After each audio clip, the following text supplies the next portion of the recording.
Painting வேலை நடக்குது. ஓ, அப்ப உள்ள பெயிண்டர்ஸ்ங்க இருக்காங்களா? ஒரே ஒருத்தர் இருக்கான். அவன் பேர் கோபாலு. 1 மாசமா அடிச்சுக்கிட்டு இருக்கான்.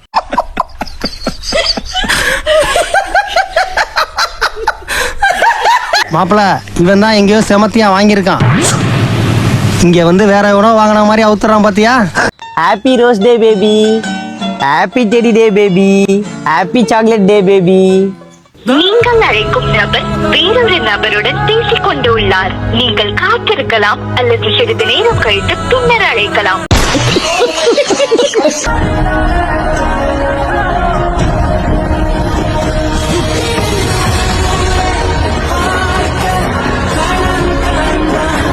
மீண்டும் சந்திப்போம். மீண்டுமா?